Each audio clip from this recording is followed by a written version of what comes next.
It's Shane, S-H-A-N-E, Edwards, E-D-W-A-R-D-S, and I'm the interim fire chief.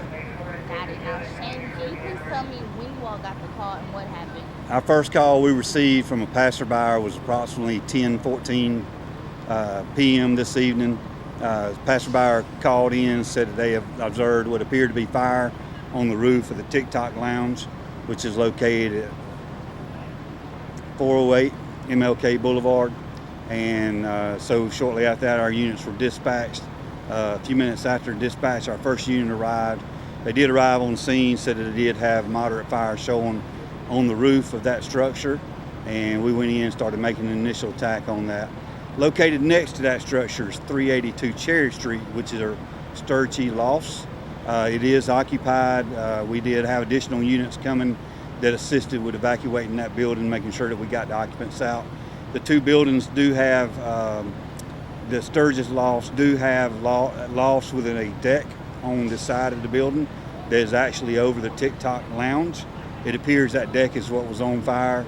Upon our units setting up aerial trucks and doing an initial attack from the aerial ladders, they were able to get the fire under control.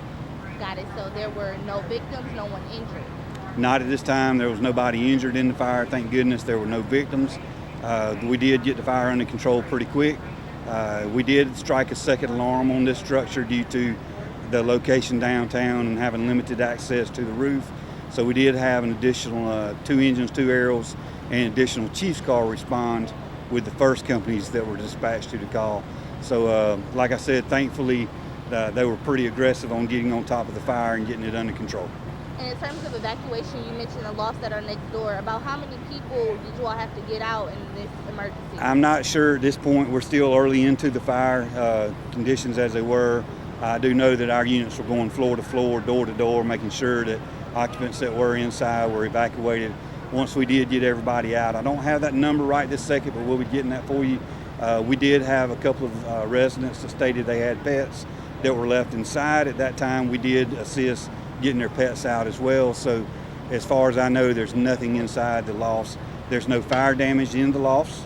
That it appears there is a moderate amount of smoke throughout the hallways.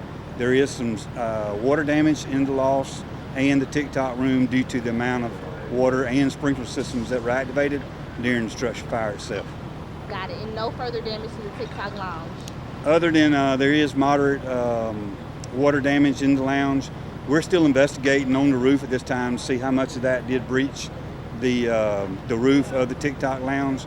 But at this point, I haven't been up there myself. I still have crews on the roof, but we do have the fire out and under control. Perfect. And my final question is, what are you all currently doing right now? I see they still have the hose. They're running it over. That's correct. Just because of the amount of fire that we did have on the roof, they'll continue doing what we call salvage and overhaul, where they'll go in and they'll take the where the burned area was. They'll start peeling that back, making sure that we don't have any hidden fires or anything like that in the roof area, making sure that everything's completely extinguished. Our units will be on scene for several hours, going through, making sure that we have all the fire completely out. So it'll be, this will be an all-nighter for Maconville. Got it. And this street will probably be blocked off for the rest of the night? I'm sure it probably will be, most of the night, yes.